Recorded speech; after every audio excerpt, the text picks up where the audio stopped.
Story 1. I live in rural New Mexico, just outside of Albuquerque. Last summer I was stringing a coral fence. A Navajo friend, Tom, visiting while he attended a powwow in Albuquerque, watched as I hammered away at the corner of the post. The horses began to spook. "What's got them stirred up?" he asked. I told him that every night, coyotes ran down our road, making the dogs bark and the horses go crazy. Then Tom told me a story. One night last April, at about 2 a.m., he said, I was driving along the Crow Point Road in my truck when I heard a noise. It seemed at first to be coming from the engine. Strange sound, kind of like a dog panting. Oh, I got car trouble, I thought. Then I heard a footfall behind me. Back over my right shoulder, I looked down at the speedometer, and I was traveling about 55 or 60 miles an hour. I glanced into my rearview mirror, and the hair stood up on the back of my neck. There was some guy I had never seen before, a Navajo, and he was running just in back of the tailgate. I couldn't see his face, just his torso lit up by my taillights, his arms and legs flying up and down incredibly fast. I sped up to around 75 and looked back. He had disappeared, but I heard a breathing sound right by my left ear. I looked out the window, and there he was, running along, keeping pace with me. As I was looking at him out the window, he veered off toward Crow Point. I knew he was no ordinary man because he was traveling just as fast as my truck. Just before he disappeared into the brush, he had changed into a wolf. So, you better watch out. Those coyotes spooking your horses may not just be coyotes. Story 2. I have been hesitant on posting any story mainly due to the fact that I don't want anyone ever thinking that me or the person in this story is crazy. Although saying this actually happened sounds very cliche, but I promise you, the following story is very true. Now, before I begin the story, just for a bit of background, I'm an intern for a church that does work on a Navajo reservation site, helping the community on people's homes like roofing repair, repainting, and interior fixing. It's an 8 to 5 job with good pay and nice people, so overall I'm happy with this. And as a bit of a disclaimer, I'm not trying to offend Navajo tradition in any way. This is just a first-hand story on what is currently happening on my trip. Over the past 2 months of the internship, I have begun to grow fairly close with some of the residents on the reservation. One lady in particular that I got to know pretty well was a superstitious type. I was told the biggest taboo is to bring up any Navajo folklore like skinwalkers. However, one day it was very different in the sense that the question was just burning with me. I was on my lunch break after wrapping up painting parts for her house, and she sits next to me on her porch and we talk for a while, but I finally feel comfortable enough to ask her about any folklore about werewolves or anything of that sort. I didn't really expect a response. I thought maybe she'd quickly say no then change the topic, but if anything, I was more scared that I may offend her. But to my surprise, she turns her head looking towards the outside scenery, hesitates, but then says, "Yes, I know some, and I've experienced it too." She proceeded to tell me a description of the apparent equivalent to a werewolf. To paraphrase, she said, "Werewolves look like normal people, but masked in white paint covering their face, arms, and chest. Their whole body is white as a corpse, covered with black symbols quite possibly related to devil worshipping. More specifically, they are gravediggers and necromancers as well. They dig bodies up only to steal jewelry. Although they may perform other acts to corpses," she quickly strayed away from this. "Werewolves also get their power from the devil. That is how they are able to possess such supernatural strengths and endurances." I was surprised to hear this, although I had figured werewolves didn't look anything like that in Twilight or Scooby-Doo. Although, deep down, I even thought she sounded a bit crazy. Before I could ask more questions about these werewolves, she began to tell me her own interactions with these supernatural beasts, and her story still gives me chills.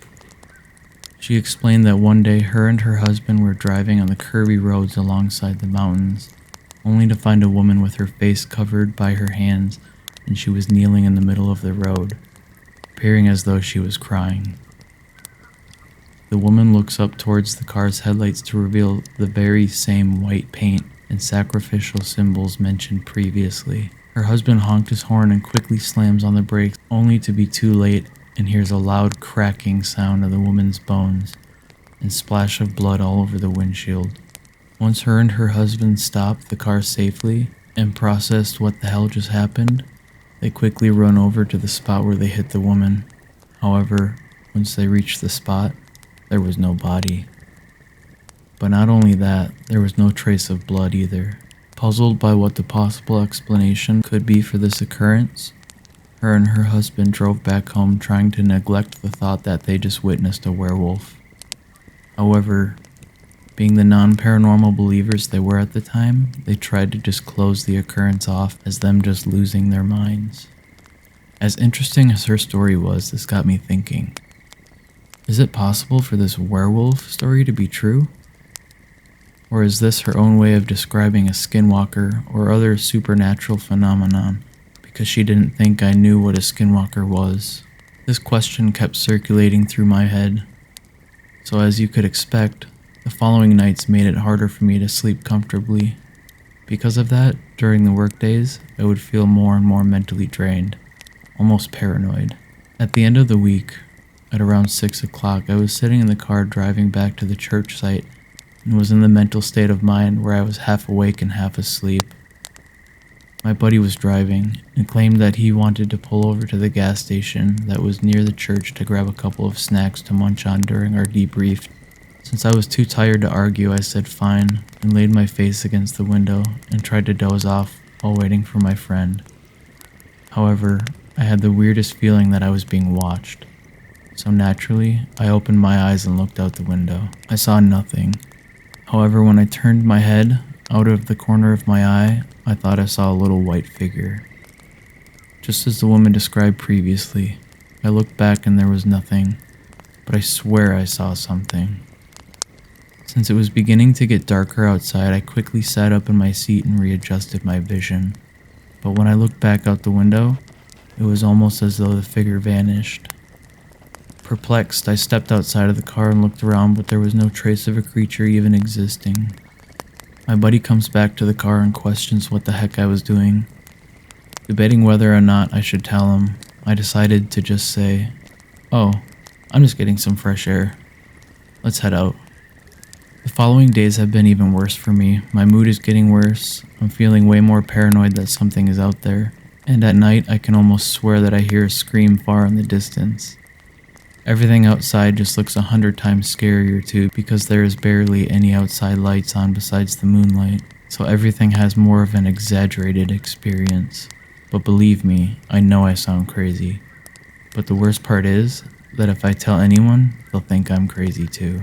So I've been debating whether or not I actually saw the werewolf that the lady described, or if it was just my tired eyes playing tricks on me. Story 3. So this happened about 12 years ago. My family owns a farm in the heart of a Native American reservation. One winter I was home for Christmas taking care of the farm while my parents were away Christmas shopping. As I was home by myself, way late into the night, I hear all of our cows freaking out. I knew it had to be the wild field dogs, so I throw on some boots, grab a shotgun, load it up, and head out to the field. This was a perfect scenario for a horror movie. It was cloudy, but there was still a full moon, and it was breaking through the clouds just right to light up all the snow. I ran out into the middle of the field, and just in time I see two dogs. They were standing up facing each other fighting. I think, perfect 2-for-1. So I pump a shell into the chamber of Mr. 12 gauge, and then it happened. The two dogs heard the rack, They both stopped, looked over at me, and ran away on their back legs. Immediately I froze, and every ghost story about skinwalkers and all other native legends I grew up with flew through my mind.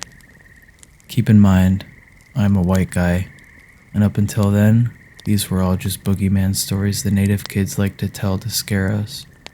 But that night, they became very real to me. Story 4. This is a true story, but I still don't know if this is a skinwalker or something else. But it's still scary, and I would like to say that I will put this story into what we call incidents. Incident 1, the window incident. So the window incident, or incidents, is me being awake at 10 to 1 at night. So at these, or between these times, I would hear knocking or scratching at my window. Some people say that it's the window adjusting, or that it's raccoons, possums, rats, or bugs hitting the window. But the window has never adjusted before. My window is too tall for an animal like the ones I listed. And even if I turned my lights off, I can still hear the tapping. One night, I was lying on my bed when I heard the tapping, but then I heard footsteps, like something on 2 legs outside. Then the living room door opened, and then I heard footsteps again, but they sounded like it had claws. I walked around for a few minutes, and then walked outside, closing the door behind it. Incident 2, the outside. So these incidents happen when I'm alone outside. This is going to be quick. The first one happened when I was outside and I heard rocks being thrown on the roof of our porch. There were no storms or hail, and it happens randomly. This still happens to me this day, and sometimes I hear the garage door banging like it's opening and closing, or like something is slamming into it. You may say it's the wind, but it's never windy out. Story 5. My father owns a small delivery service that operates out of Farmington, New Mexico. We mostly deliver small packages out to the middle of nowhere that are too much of a hassle for the larger delivery companies to bother with. My dad is the only employee, and we have a few pickup trucks and a trailer. One day we got a delivery out to Window Rock, Arizona, on a Navajo reservation, about 2 hours from Farmington. My dad gets the call for the job while he is chilling with his Navajo friend, Travis, and his girlfriend. Travis mentions how he has family in Window Rock that he hasn't seen in ages, and suggests that they go with him.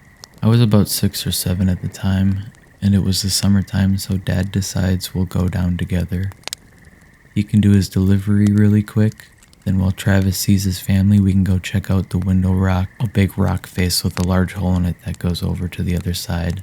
It's pretty cool. We had to convoy in separate trucks, since my dad's was loaded down with freight. We decided to bring along some walkie-talkies so we could communicate with each other. We spend our time in Window Rock. Everything is generally uneventful, and we start heading home along the old highway with my dad and I in front, and Travis and his girlfriend in their truck behind us.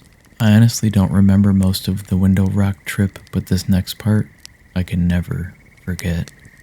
We're somewhere on the highway between Window Rock and Gallup, New Mexico. It had just rained earlier in the day, and the road was still kind of slick, so we are taking it pretty slow.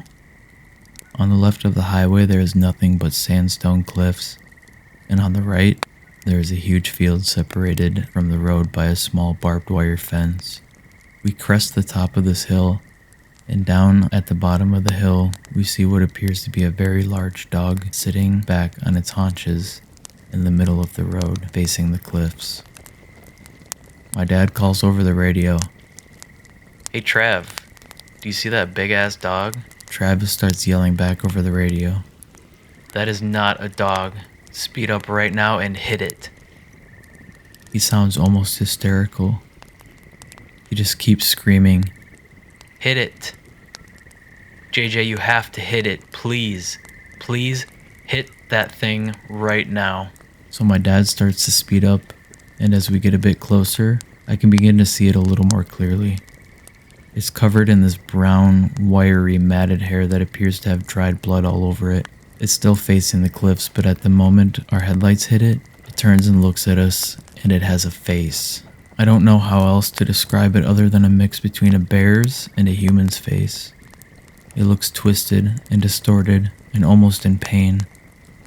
As we get closer to this thing, we start to realize it's actually huge, though it was still sitting on its haunches.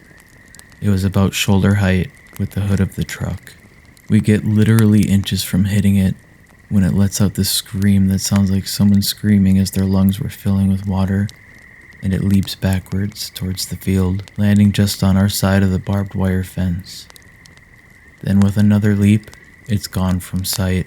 Travis comes over the radio again. "Holy shit, keep driving. We have to get out of here. We have to go faster." He kept repeating that last part. We have to get out of here, and we have to go faster. Pretty soon, we are speeding like crazy, and just as we start to come near the outskirts of Gallup, we get pulled over. Travis pulls his truck over with us. Naturally, this makes the cop, a Navajo man himself, very on edge, and he immediately asks Travis why he felt the need to pull over as well. Travis says, "We just saw a skinwalker a few miles back, and it's been following us." The officer immediately turns white, stammers something about verbal warnings, gets in his car, and takes off. We do the same. We didn't see anything else that night, but when we got home, Travis refused to let us leave without taking some kind of Navajo totem thing.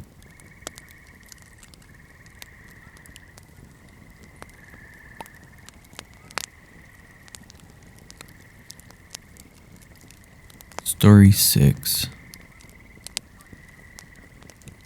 Anybody that has been to the Navajo reservation has either probably heard of some creepy things or have experienced some creepy things, namely skinwalkers. I have only seen one, and here is my story.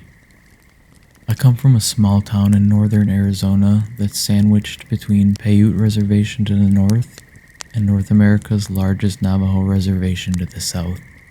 My high school being so small, I always had to travel south about 5 to 10 hours away to play another high school in any sport. This means that we traveled a lot on the Navajo res, and we usually stayed at hotels when we would head out to play and come home in the morning, but this trip was a little bit different.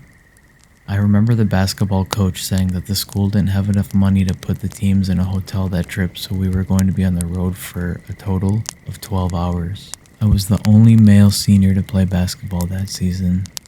We had just got done playing our game and headed home on our big blue bus. We were headed out, and it wasn't long, about 2 hours of driving, before we had entered the res. By this time, everyone was asleep with it being about 2 in the morning. When we had crossed the res's border, I noticed the bus driver had sped up and was now going about 85 miles an hour. I thought this was a little weird because he never exceeded the speed limit, at least not in my high school career.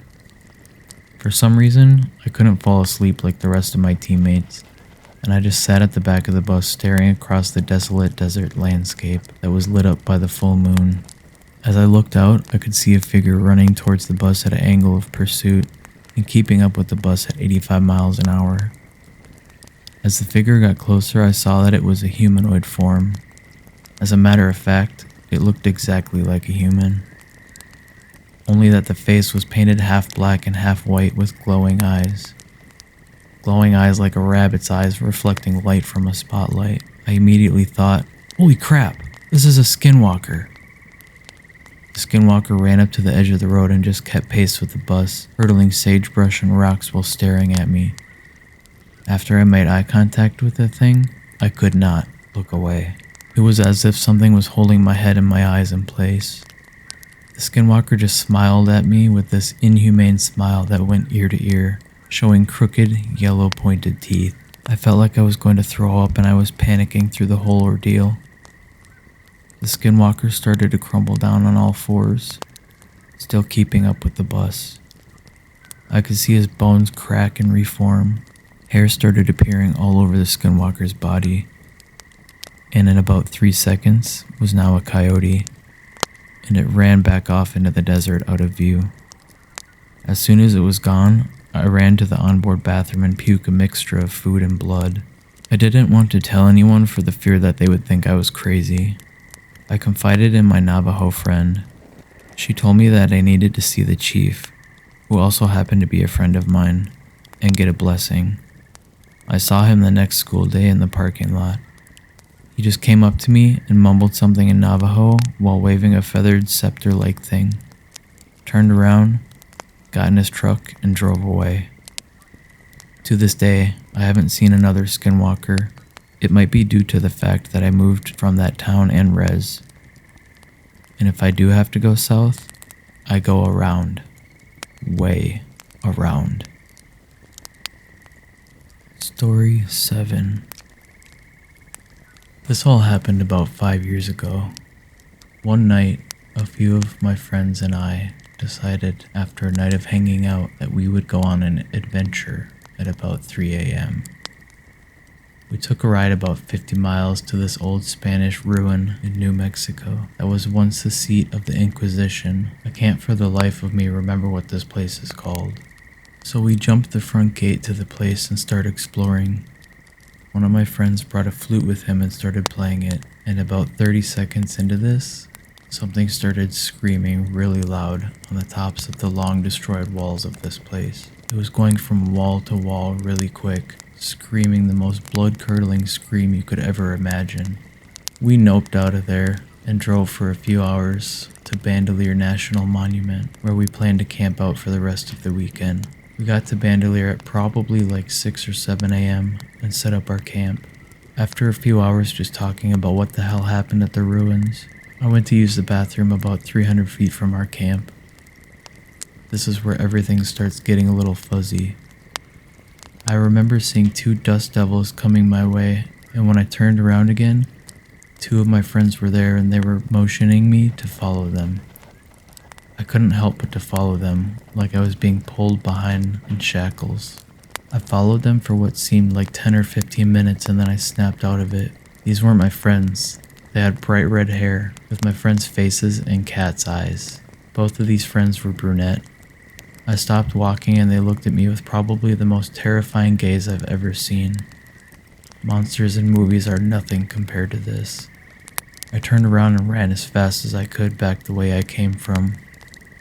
After like 5 minutes of a full sprint, I got back to the area that I remembered. Everyone was still there, still sitting around talking, and didn't even notice that I was gone. I told them what happened with the look-alike skinwalkers, and we packed up everything and left, and never returned. Bonus story. Whenever my mom would take us on a road trip to her hometown in the Navajo reservation, I'd occasionally ask her to tell me a skinwalker story.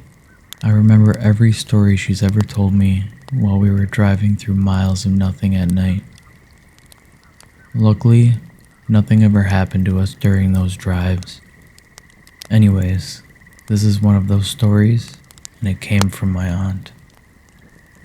So my aunt and some of her friends used to party a lot back in the day. They'd hop in a beaten down van, drive out to the boondocks, and just drink and have fun. Of course, this all took place on the Navajo reservation after sunset. On this particular night, that's what they were doing. Everything was going good and whatnot, when all of a sudden, they hear what sounds like rocks being thrown at their van. Everyone gets quiet as they wonder what the hell is going on. The sounds of rocks being thrown stops, and then suddenly something jumps on top of the roof of the van.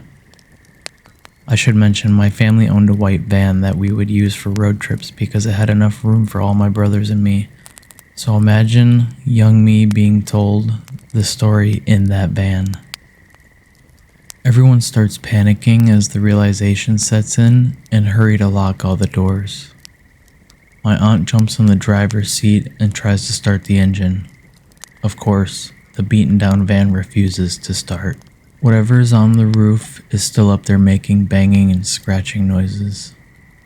And then it starts banging and scratching at the windshield. and whatever was on the roof jumps off. Everyone is still freaking out, yelling at my auntie to start the van, and so she keeps trying. That's when she sees the skinwalker walk up to the driver's side window and stare at her just a few inches away. Well, that's when my auntie jumped in the back and started praying for her life.